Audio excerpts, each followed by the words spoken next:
Hello everyone, this is our first video on medical coding, and in the current session we will be focusing on the coding guidelines of COVID-19 infection.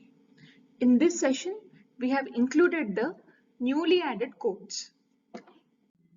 In the current session we will be focusing on various aspects like when COVID-19 should be coded. It should be coded in confirmed cases only. And next we will be discussing about the sequencing of codes, the acute respiratory manifestations of COVID-19 infections, the non-respiratory manifestations of COVID-19 infection, and what is the code for exposure to COVID, and what is the code for screening of COVID-19 infection. We will be discussing what must be coded without definitive COVID-19 diagnosis, and what is the code for asymptomatic individuals who test positive for COVID, and also the code for personal history of COVID-19, and the coding guidelines related to follow-up visits after COVID-19 infection has resolved, and the code for encounter for antibody screening, and we will be discussing about the multi-system inflammatory syndrome which occurs due to COVID.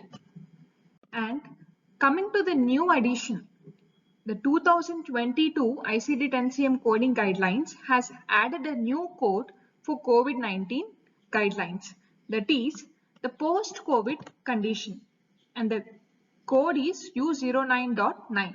So this is a new addition for COVID-19 guidelines. Now coming to code only confirmed cases. So when must be the code for COVID-19 infection should be assigned, and the code is U07.1.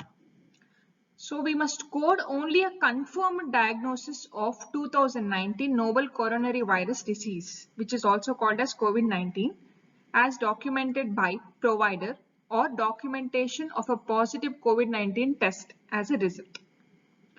So for confirmed diagnosis, we must assign the code U07.1. And there is an exception for this rule, especially in case of hospital inpatient guideline, because in this context, confirmation does not require documentation of a positive test result of COVID-19.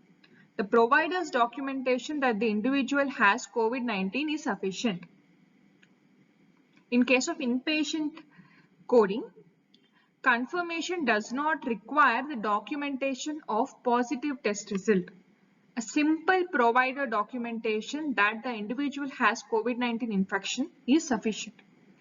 So the first rule is we must code only the confirmed cases, and the cases which are suspected, possible, likely should not be coded with U07.1. Coming to the next guideline, that is sequencing of codes. There are certain specified conditions which often take the PDX, such as obstetrics, sepsis, COVID-19 infection in newborn, and COVID-19 in lung transplanted patient.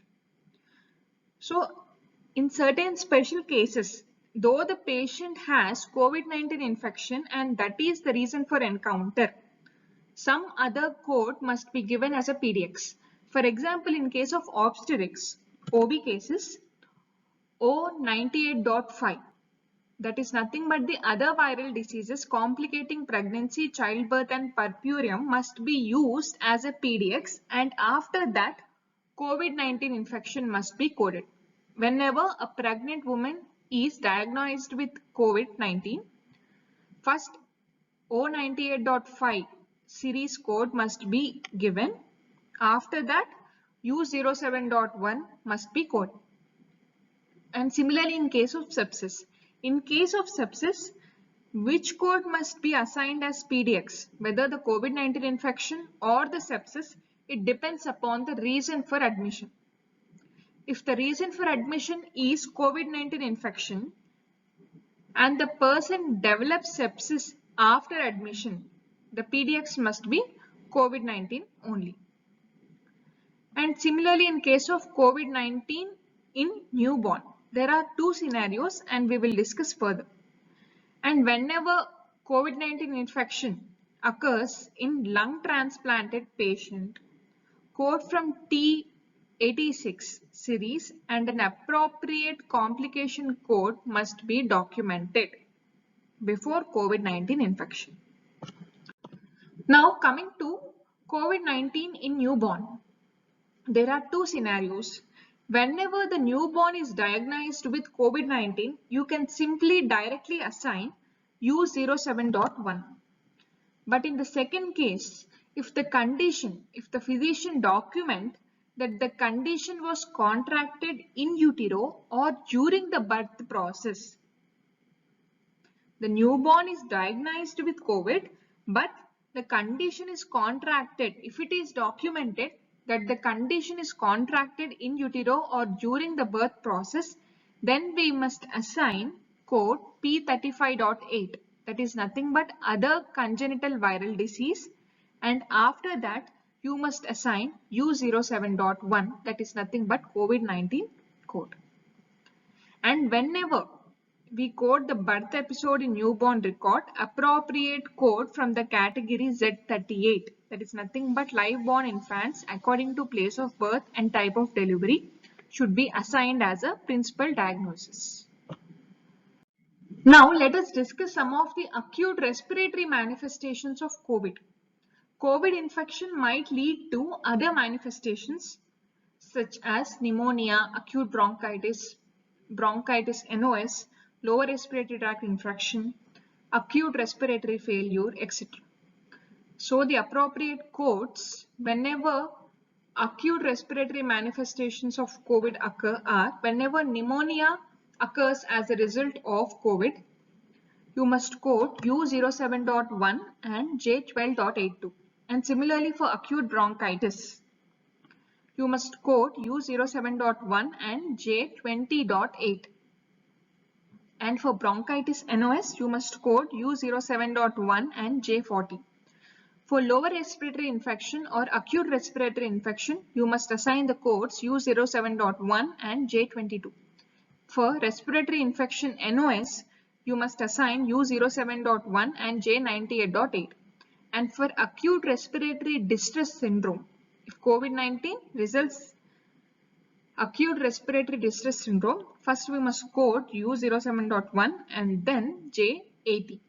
For acute respiratory failure, you must assign the code from U07.1 and J96.0 series.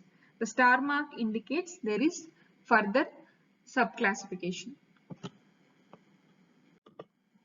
Now coming to the other conditions or scenarios and the respective codes. For non-respiratory manifestations of COVID, U07.1 should be the PDX followed by the respective manifestations. And for screening of COVID, the code is Z11.52.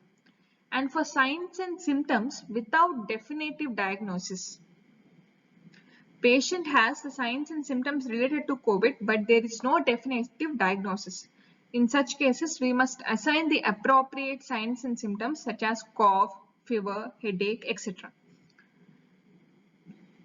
And next case is signs and symptoms and also has if the patient has signs and symptoms and also has a contact with or exposure to COVID. In such cases, along with the signs and symptoms, first we must code the respective signs and symptoms, and along with that we must code Z20.822, which is the code for contact with and exposure to COVID-19.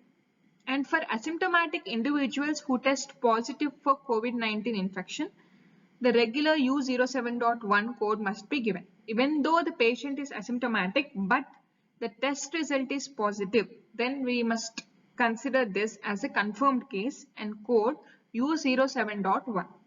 And for personal history of COVID-19 infection, the code is Z86.16.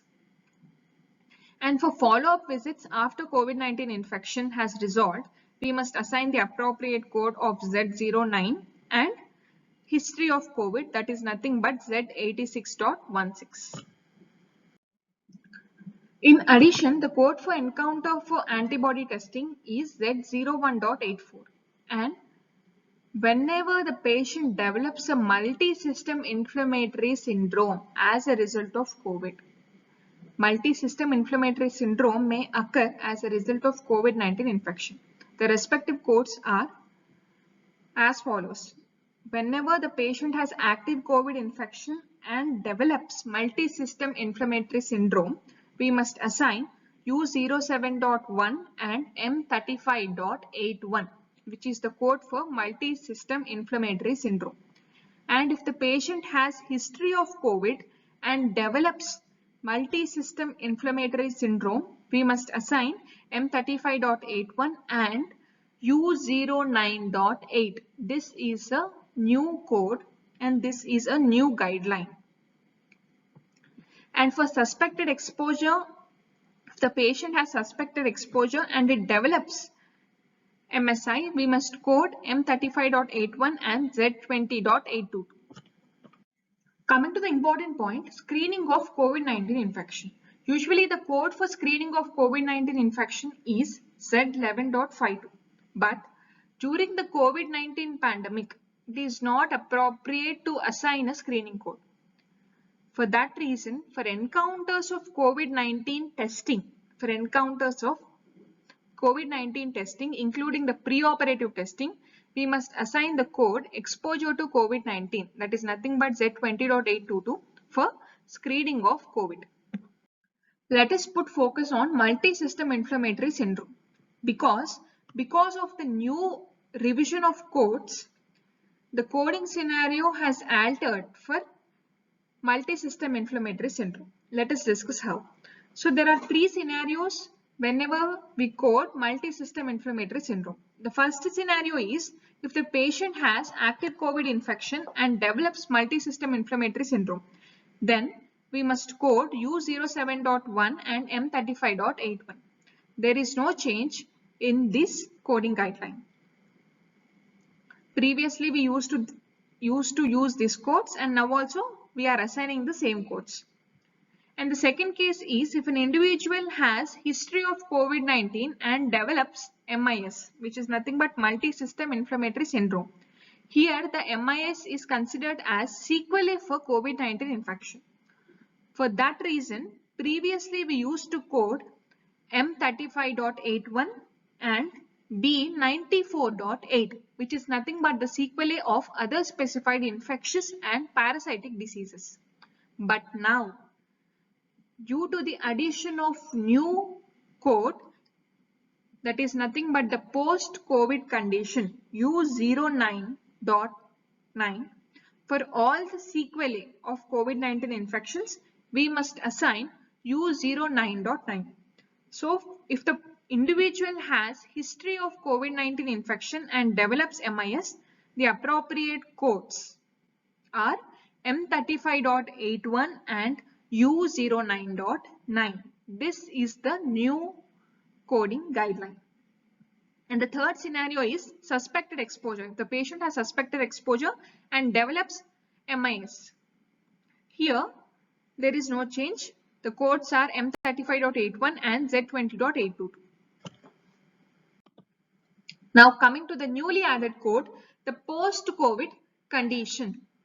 The post-COVID conditions include a wide range of physical and mental health conditions that are experienced by some patients that are present 4 or more weeks after the COVID-19 infection. This is the definition for post-COVID condition. These are a wide range of physical and mental health conditions that are experienced by some patients that are present 4 or more weeks after COVID-19 infection. One more important point is the post-COVID condition should not be assigned for manifestations of active COVID-19 infections. Post-COVID conditions must not be assigned for manifestations of active COVID-19 infection. They are assigned only for the sequelae. So here you can see the post-COVID condition is also called as post-acute sequelae of COVID or COVID long hauler. The code is U09.9 and it is always used as a secondary diagnosis. It is used as a secondary diagnosis and it is never used as PDX. Coming to some of the post-COVID conditions are loss of smell, loss of taste, multi-system inflammatory syndrome that we have discussed earlier, pulmonary embolism, pulmonary fibrosis, and chronic respiratory failure. These are some of the sequelae of post-COVID conditions. All these codes must be assigned along with U09.9.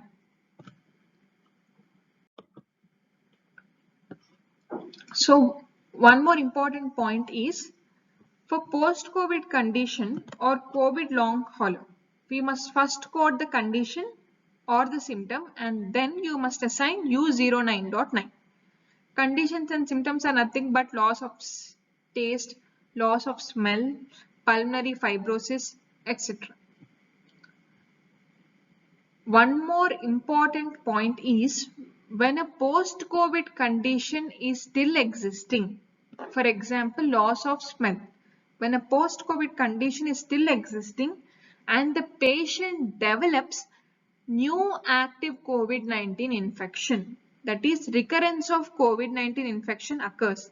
If the patient has a post-COVID condition and if the patient develops a new active COVID-19 infection, in such cases, both U07.1 and U09.8 can be coded in conjunction. This is a very important point. Whenever a patient has a post-COVID condition, whenever post-COVID condition is still existing and the patient develops a new active COVID-19 infection, you can assign both codes. U07.1 and U09.9 can be coded together. Thank you for watching. Please subscribe for further videos on medical coding.